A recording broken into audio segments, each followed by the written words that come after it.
My name's Tony Wilson, and welcome to this, the DVD from the Laing Art Gallery in Newcastle upon Tyne, and this is Newcastle upon Tyne.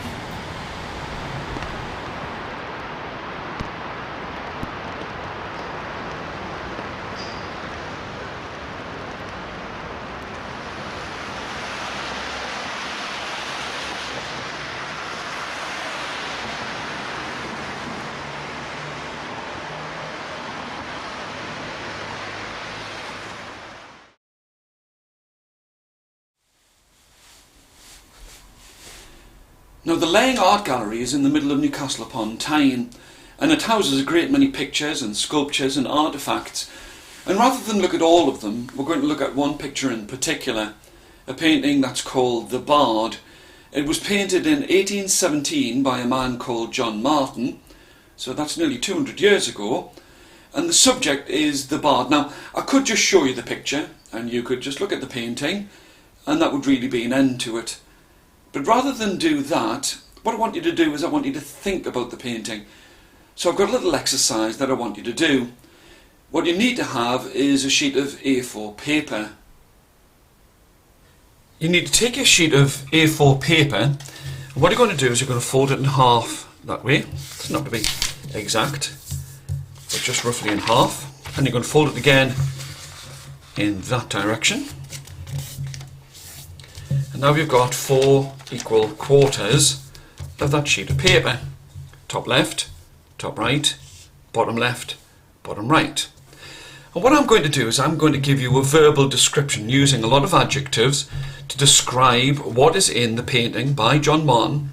And I'm going to describe what's in the top left hand corner and what's in the top left hand quarter here, all around here, and then what's in the top right hand quarter, then what's in the bottom left hand quarter, and then the bottom right hand quarter. And what I want you to do is I want you to listen very carefully to what it is that I describe, and I want you to draw in each of those quarters what you hear.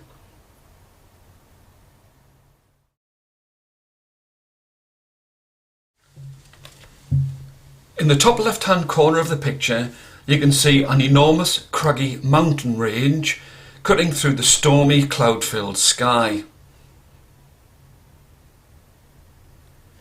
The biggest of the peaks is covered with snow and reaches almost to the top of the picture. The sky and the clouds are dark in this corner of the picture. Below the mountains and on the left-hand side of the painting, towards the middle, there is a white castle that has a large square keep with round towers at each of its 4 corners. At the top of the tower, closest to us, there is a fluttering white flag. Beneath the castle, the rocks are smoother and covered with green plants, small bushes and trees. At the bottom edge of the top left-hand corner, wagons and figures on horseback can be seen to be winding their way towards the foreground.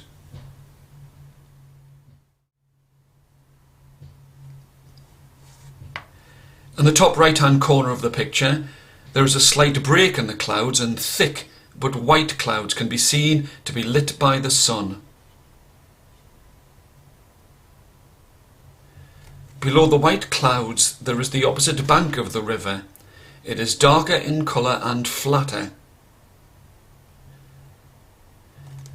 You can see the distinct silhouette of 2 large birds in the middle of the picture on the top right hand side. Below the birds and towards the middle of the painting there is a figure of an old man with a long white beard and long hair. The dark cloak is on his back, is being blown upwards, and he has his right arm raised and his hand open. He is standing with his legs apart at the edge of a high flat stone outcrop above the river.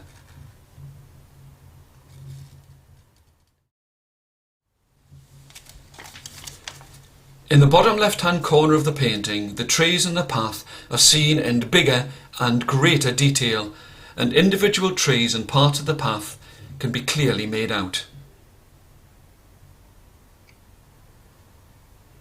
There is a broad foaming river that is in full flood and forms white rapids that stretch to the middle of the whole painting. At the bottom left-hand corner of the picture, men in armour and riding on white horses can be seen to be moving to the edge of the raging river. One horse can be seen to be rearing itself and its helmeted rider on its two hind legs.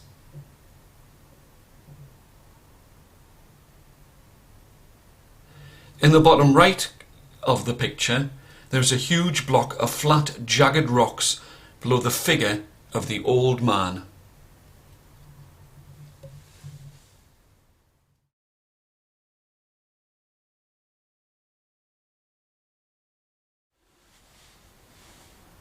So by now you must have a rough idea as to what's in the painting. You know that there's an old man, that there's someone on horseback, there's a river and there are mountains, and the old man is playing a harp. Well, one of the things that you should do when you're looking at a painting is you should ask yourself 5 questions. You should ask yourself, who's in the painting, what are they doing, where are they doing this, why are they doing something, and when could it all be happening? Well, to help me with this, I've made up a song which is all about the painting, the bard, and it's called Who, Where, What, Why, Don't Forget When.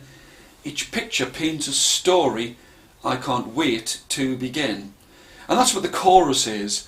And what I'm trying to do is I'm trying to get you to think about the painting, and you're going to see small glimpses of the painting. It's almost as if I'm trying to tempt you to look a little bit harder at the picture, to see who's there and to work out what it's all about. So here's the song.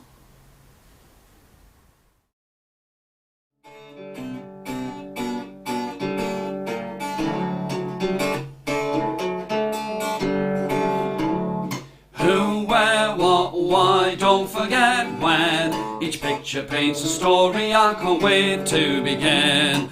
Who, where, what, why, don't forget when. Each picture paints a story, I can't wait to begin.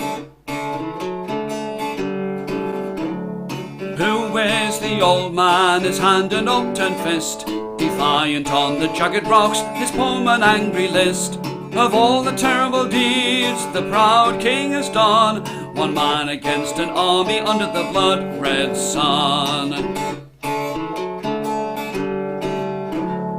Who, where, what, why, don't forget when. Each picture paints a story, I can't wait to begin. Who, where, what, why, don't forget when. Each picture paints a story, I can't wait to begin.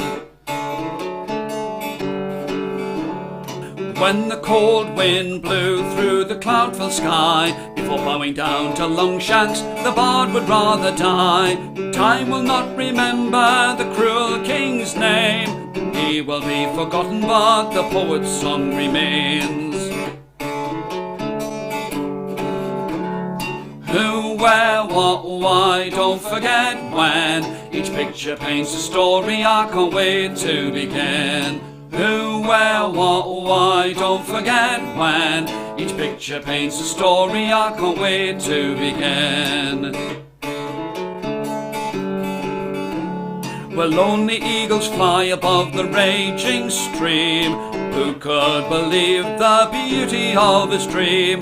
Faith and peace and memory, no foreign kings rule. His bones and hopes are shattered in the raging pool.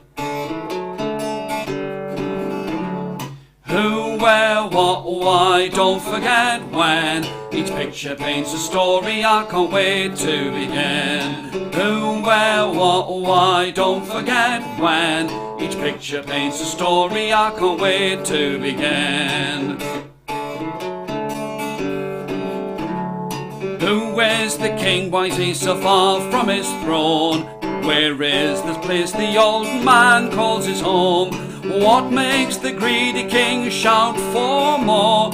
His words are useless, drowned in the river's roar. Who, where, what, why, don't forget when. Each picture paints a story, I can't wait to begin. Who, where, what, why, don't forget when. Each picture paints a story, I can't wait to begin.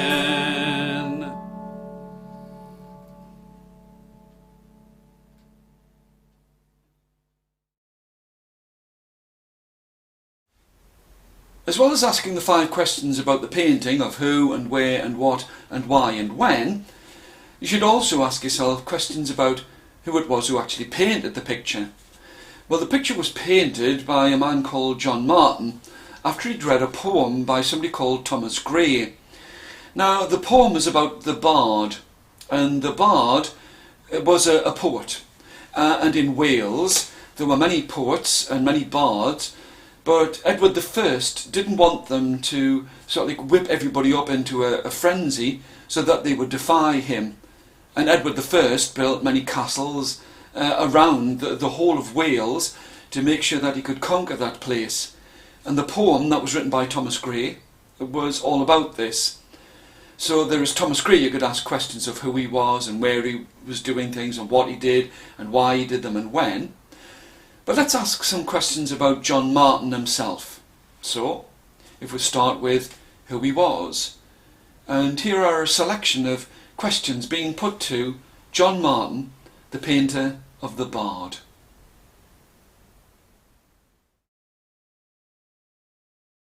So, you ask me who I am. My name is John Martin, and I was born here in Haydon Bridge on the 19th of July 1789. My father, his name was Fenwick, and he was a sometime tanner. My mother was Isabella, and I was born in East Land End's cottage here in Haydon Bridge in Northumberland.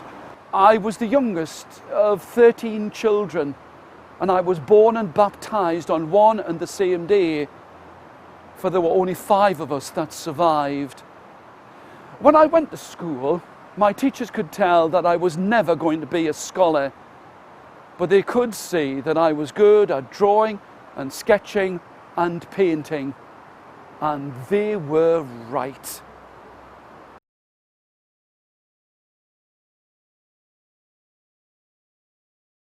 So you ask me about my whereabouts. When I was 14, I left the grammar school, and the whole of our family moved 30 miles east to Whitecross in Newcastle upon Tyne. And it was there that I was apprenticed to a coach builder, Leonard Wilson. And here he taught me all about heraldic painting. But it wasn't long after I'd been in that place that I soon became bored and wanted to find an excuse to leave. Well, that rogue Wilson in Newcastle did not pay me my annual salary's increment, so I decided to leave. And it was then that I found myself in Newcastle court, for at that time it was against the law to leave an apprenticeship before it had run its full course. But by my own witness, I was found not guilty, and I was released from the bond of the apprenticeship. My father, Fenwick, arranged for me to become the pupil of an engraver, a Newcastle engraver called Boniface Musso. And it was while I was in his apprenticeship that I got to look at Master Musso's collection of romantic engravings.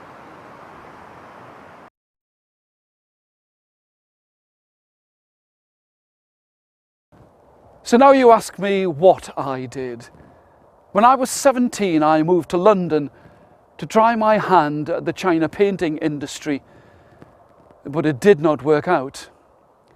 I had to make money any way that I could. I was forced to sell drawings, paintings and sketches of my native Northumbrian landscape. But since I was so far away from home, I had to paint them all from memory.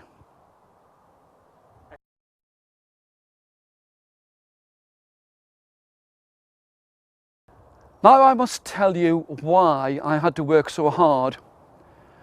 I married Susan Garrett when I was 20. She was a friend of my patron's, and with a little money, we found ourselves lodgings at the back of the Strand. I had a wife now, and I knew that I must work without cease to make sure that we had enough money to live in the great city. Now, I took in pupils and taught them how to draw and to paint and how to sketch. My first oil painting, of which I was extremely proud, and I called it Clytie, was sent to the Royal Academy. But they told me that they would not exhibit it because they did not have enough space. But I did not believe them.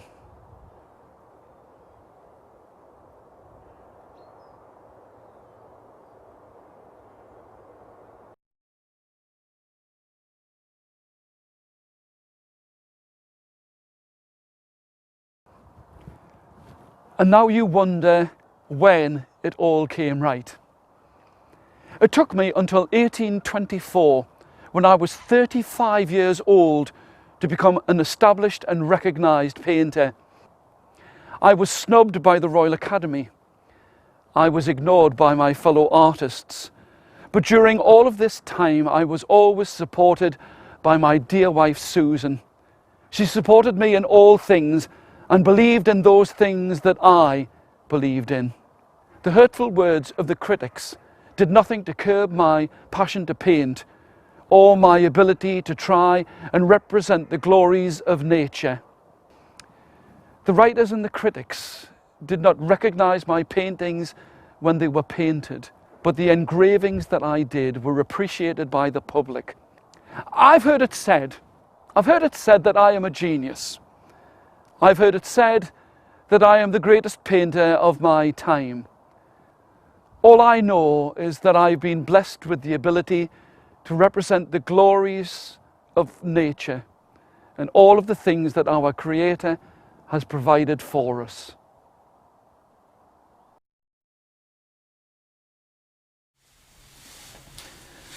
I think that one of the best things that you can ever do when you're looking at a painting is to try and imagine that you are one of the characters, or you've been placed inside of the picture. Well, John Martin painted the picture of the bard, and what I've done is I've made a little piece here which is to try and get inside of the mind and the thoughts of the bard, and I've called this The Bard's Journey.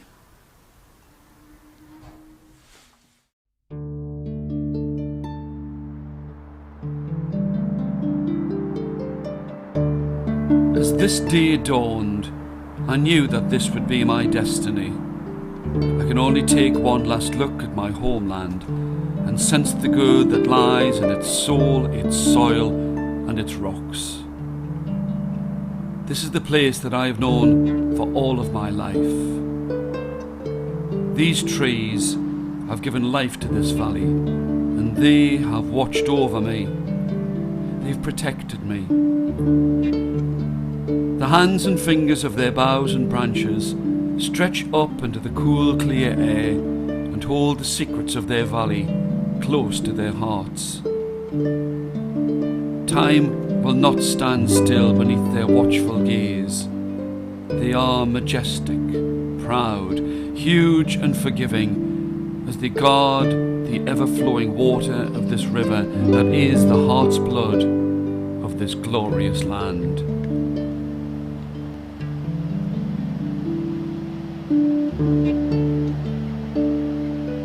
My journey is upstream, away from this sluggish water, up beyond the base of this valley to where the water boils and crashes over rocks.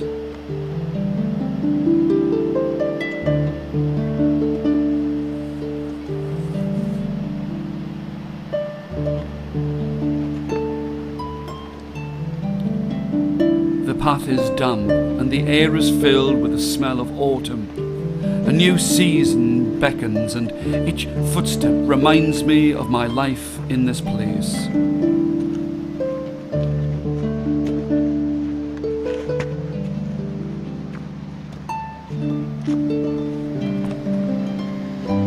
How many times have I stood here as a boy, as a man, alone and with my companions, as we would rest our hands against the friendly rough bark of the trees. And still the river flows. It murmurs and babbles its ancient story to anyone who would wish to hear. But I cannot linger here. Edward and his barbarous army of thieves, Edward, who has taken everything before his hungry army, Edward, who has deprived this great country of its song, its music, and its bards. He would not take the time to enjoy the sweet river's song. Now my skin is as wrinkled as the oak's bark. I sat at this tree stump as a boy. I rested in the shade of the trees from the heat of the summer, sheltered from the wind and rain and the spring, and played upon my father's harp and sang songs with all of my friends that had been sung before my father's time. Once there were many of us, now it is only me, the last of the bards, the last true son of Cambria, who will not bow before an English king, hungry for land, who knows nothing of the beauty of the water, the valley, the rocks and the trees. Now the river's whispering has turned to talk, echoes of boyhood days swimming in the icy cool snow-melt water, feeling the bitter sting of the mountain's tears upon our backs as we would swim in the earthy depths of these pools.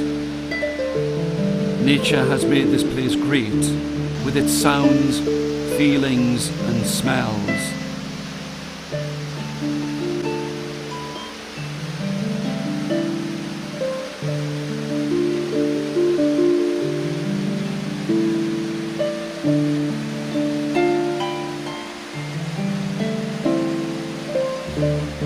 At the top of the waterfall, the river runs silently. It is only as I stand by its gaping mouth that it roars, screams, and calls to me. Where once I laughed, I now know I shall be as one with this land, and never be subject to an English king.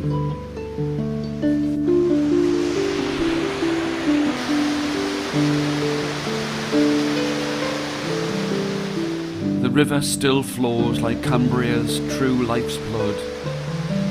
My song may be silenced, but the memory of my fellow bards will last forever, as true as the river flows onward to the sea.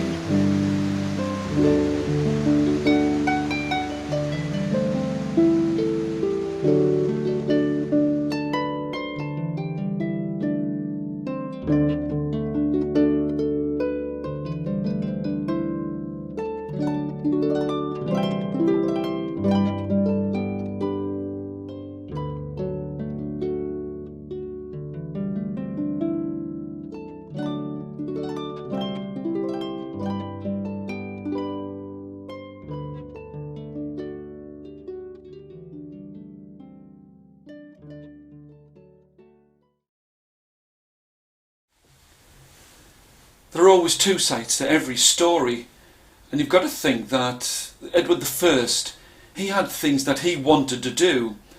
He wanted to conquer the Welsh, he wanted to make sure that he was in charge of all of the Scottish people. So to try and get inside of Edward I's head, I've made a little piece about him. I know what they say about me. I know what they think about me. But now, it is my turn.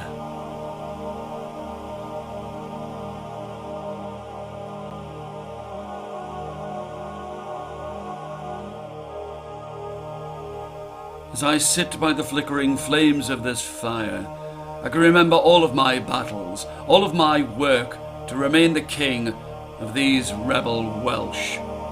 They will know my anger.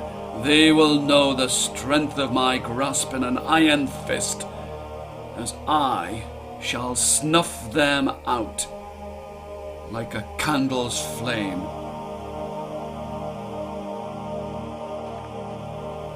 I have trodden upon the sandy soils of the Holy Lands in the sweltering heat. I have ventured upon so many battlefields, but none has proved more troublesome than this place, Wales. Its land is filled with water and rivers, the air is filled with rain, but they shall not resist me. For 12 years I have built castles, a great ring of stone to keep these rebellious fools in check with their songs and poems, bards, druids and holy men. And still they keep their attacks upon these citadels, claiming that they will not bow before a Plantagenet king. Whatever they break down, I shall rebuild and repair these colossal fortresses, and they will not fall to them. They house my army, my men, and if it were to take 200 armies of stonemasons to build each block and bathe it in the sweat of their bones and the blood of their hearts, I would pay that price. The last of them shall know what it is to be locked in my castles, caught behind steel bars, and I will crush them. I will crush him, this bard, as I captured and executed Daffod before him. No single bard with all of his words will ever defy me, my army, or my might. Steps were once new, but now are worn away by the footfalls of time, and it will be my right to rule this place. Stone upon stone to keep an unruly country at bay, and if I had to pay 100,000 times, then I would do it. And in that way, in the way that I would teach a disobedient dog, who will be master, they will bow before me. I have wasted too many seasons in this place. Dry and dusty leaves have been washed into their overfull rivers, and I will sweep the last of their bards with his fiery words of resistance. He will be crushed like a candle's flame.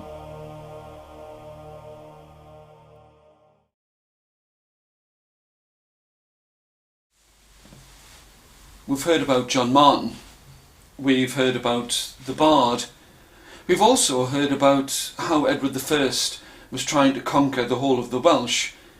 But in the middle of all of it, Here I am outside of the Laing Art Gallery in Newcastle upon Tyne, one of the foremost galleries in the whole of the northeast of England.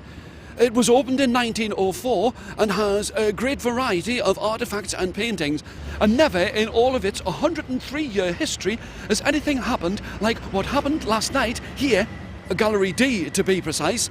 A painting was... it wasn't stolen, but a painting has appeared on one of the walls. The ever-vigilant front-of-house staff and security staff cannot believe that such a large painting, it is 2 metres high by 1.5 metres wide, has been smuggled inside of this place. The painting could well have been painted by local painter John Martin or by his rival from Bristol, Francis Danby. Sorry, this has just come in. Some exclusive CCTV footage of what happened in the early hours of last night.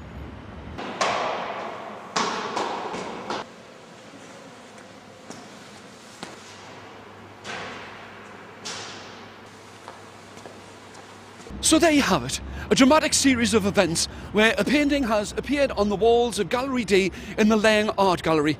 The police themselves are looking for a strong man with long arms and broad shoulders.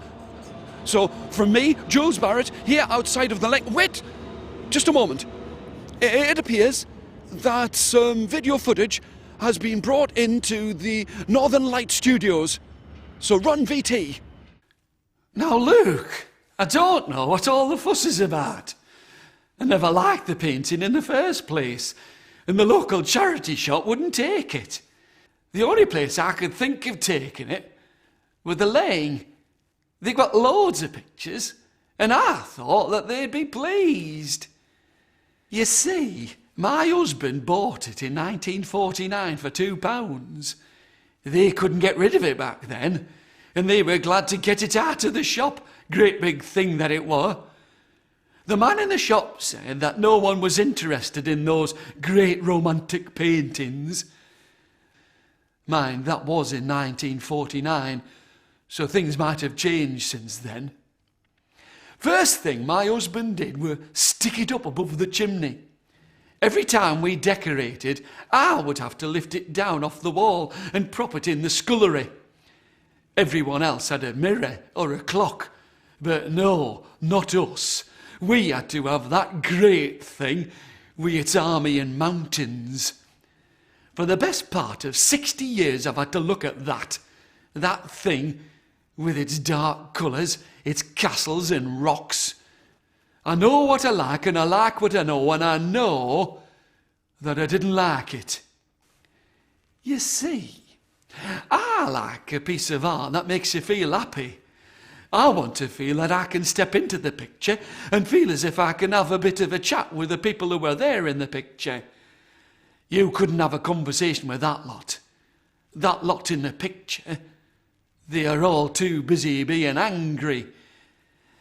I think, and this is just me, I want to feel as if when I look at a painting, I can remember a place where I've been that looks like the paint on the canvas. I want a picture that makes my imagination soar away to places I've been, things that I've done and things that I've seen. I want to like the picture, the people who are in the picture. I mean all of the picture, from the top of it to the bottom. That one looks too cold for me, even if it were above the fireplace. I mean the old man in the middle, you know the one who has his hand raised, he looks too angry for me. Give me a gentle picture with people who look as if they're going to give you the time of day. Give me a picture of people getting on or being calm and rested any day of the week. I didn't have any idea that it would cause any fuss. I just took it on the bus. Took up 2 seats, mind you, and I thought that everyone would be pleased. You can't please everyone. A bit like that picture, I suppose. I hope that someone will like it. It must have taken the artist ages to paint it. Sorry. So there you have it. A strange series of events that have occurred here in Newcastle upon Tyne, where a painting has appeared upon the wall of Gallery Day. I'm sure that we'll hear more about this in the months to come. So from me, Jules Barrett, outside of the Laing Art Gallery, New Bridge Street, Newcastle upon Tyne, over to you in the studio. Jules Barrett, far away from home, hungry, cold, desperate, and sick and tired.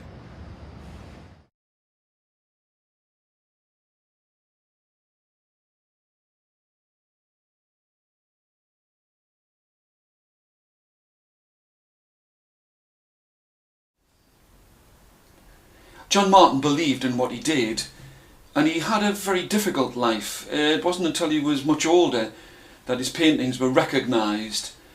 And what I've done is I've pretended to be John Martin around about the time that he was painting The Bard, which was 1817, which was not a good time in his life, but I've got to admit that I admire his self-determination and belief in what he did.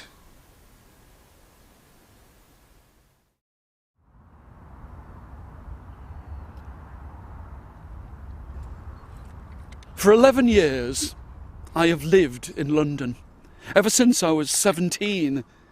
And it is a good and a fine city, with all of the things that could stimulate a man's mind. But it does not have the grace and glory of the crystal clear waters of the River Tyne running through its streets.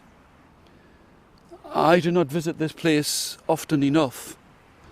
I wish that I could come here more often, but I seem only to return when there is a funeral in the family, and I have seen too many of those. In the space of the last few years, I have buried my grandmother, my mother, my father, and 2 of my sons. They were barely children. But I have the support of my wife, Susan. If it were not for her, then I would have lost all of the will to continue on with my dreams of a life that would be filled with invention and art.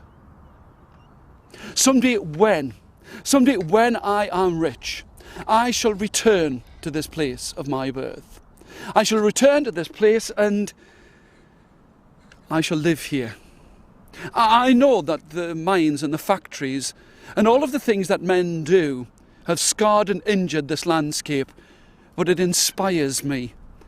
It inspires me to do what it is that I do. And what do? I bring before human eyes the great glory, the vast edifices of the ancient world, forests, the wilds, the plains, the rocks, the caverns, and the wrath of God and his weather. And I bring them to those people who live inside of cities like London. I bring them a glimpse of the glory of nature. But don't get me wrong. It is not all about fame and fortune and wealth. For I have exhibited at the British Institution. I have shown my pictures at the Royal Academy.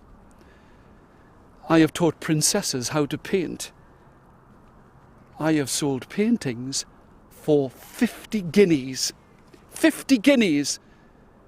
And I have the ear of kings and scientists.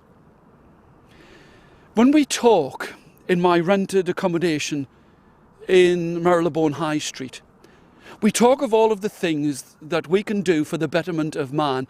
And surely that, the fact that we can bring a better life to those in this world, is the greatest of all things.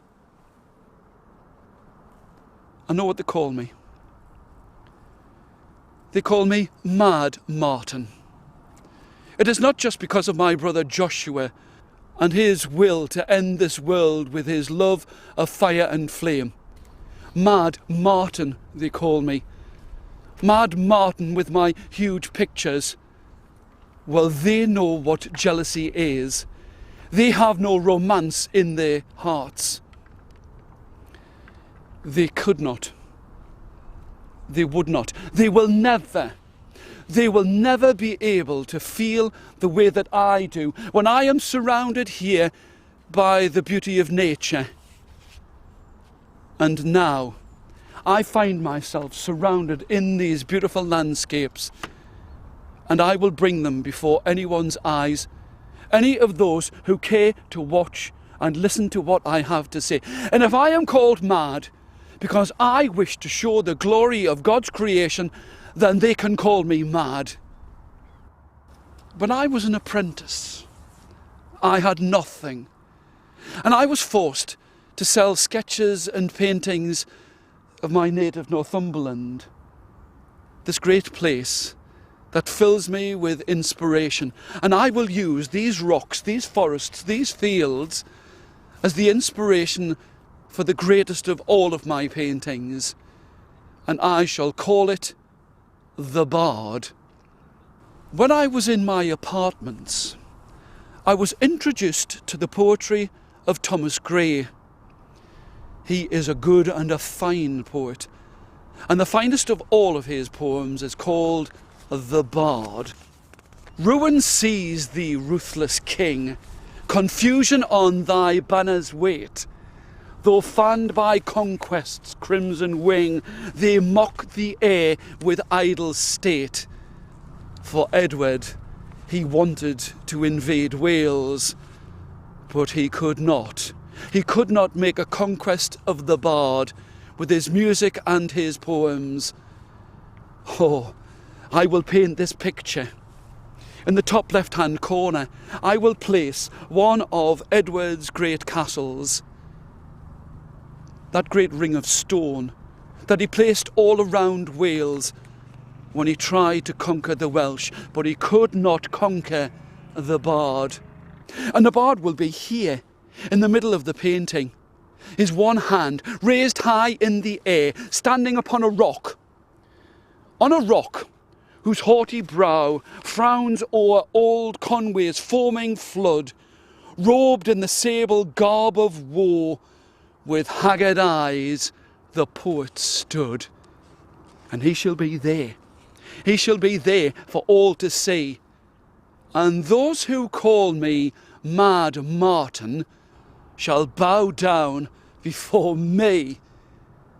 Turner, Ruskin, Constable, when they see my painting, they will know that I am the greatest painter of the age, and they shall gasp in wonder when they see my painting of the Bard.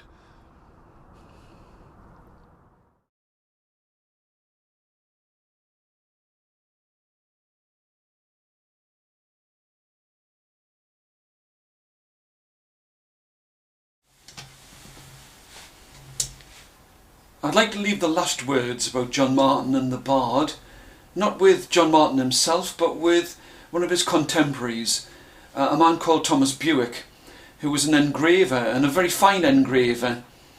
And the reason I've chosen this is because Thomas Bewick was an engraver that was recognised throughout the whole of the world, and he made a great fortune with his engraving.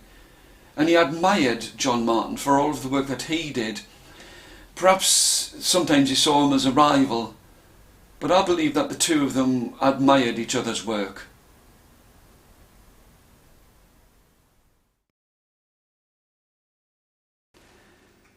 My name is Thomas Bewick, and if you do not know of me, then I think that you are a stranger to books.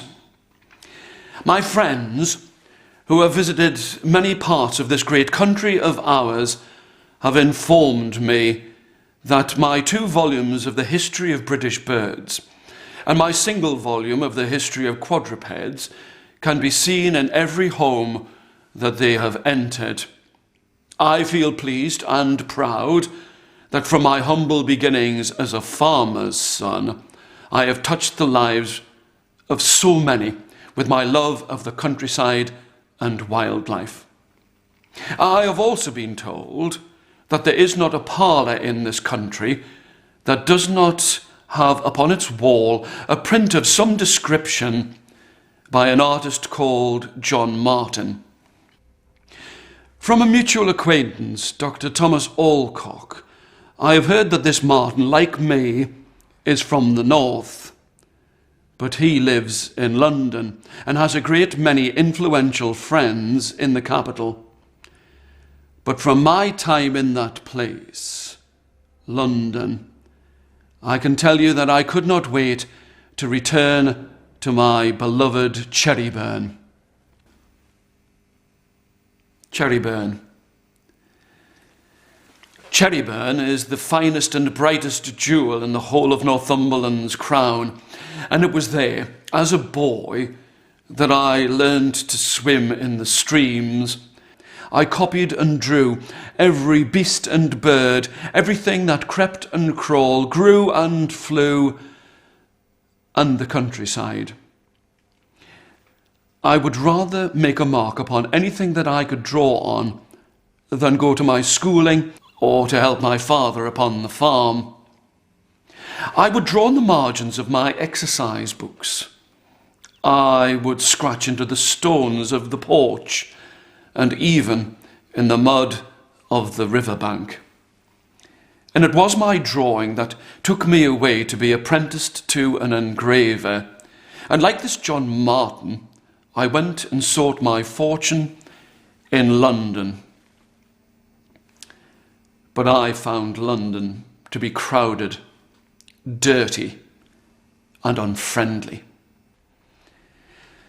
It seems to me that our Lord above has filled our 2 lives with coincidences, for there are many things inside of our lives that are similar. We were both born in Northumberland. We were apprenticed to artists and served our time. We learned the art and practiced it of engraving. We both worked hard, and we believed in the worth of our work and made our own businesses. And there is not a home or parlour in all of this country and beyond that does not bear the mark of some of our work.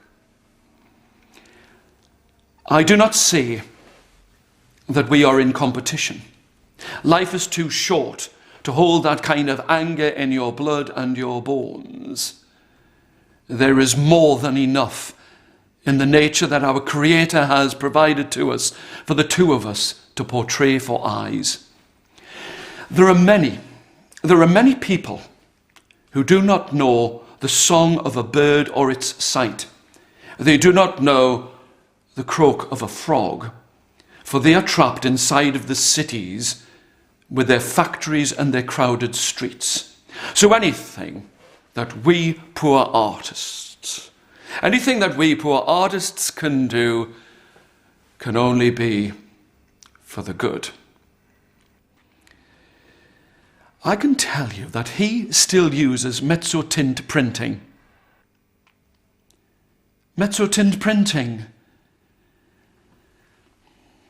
A copper sheet is taken, and steel tools are used to cut a negative image into the surface of the copper plate. That is then inked, and a piece of paper is placed on top of that. The copper plate, the ink, and the paper are all placed inside of a press, and when the paper is removed, then there is a print for all to see. I believe that this John Martin has had a lot of success with prints, that he has made of those paintings that he has exhibited in the Royal Academy and at the British Institute. And I wish him all of the luck in the world. I too use mezzotint printing in the majority of my work, but I use those same steel tools on the end grain of hard woods. I have taken the ancient art of wood engraving and brought it into this new 19th century of ours. With my skills, I can portray fur and feather in the way that no man has ever done it before.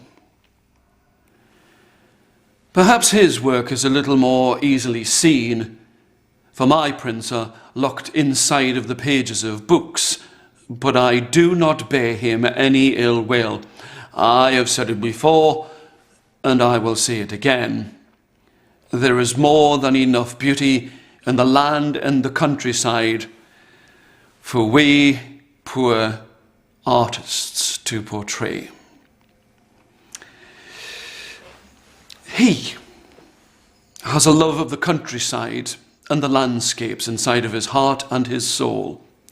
And there is nothing that brings me more pleasure than to try and represent the beasts and animals that our great Creator has placed upon this earth and given me, a mere mortal, the gift to portray them and copy them for all time. I have also heard that this Martin has an eye to try and better the lives of those who are less fortunate than himself.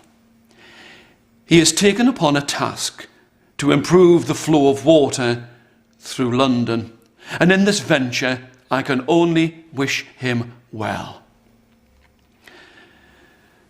I am tired now, and I can feel age wrap itself about my shoulders, and I can hear my wife Isabel calling to me, my Belle. There is still so much to do and so little time. So I will bid you good day.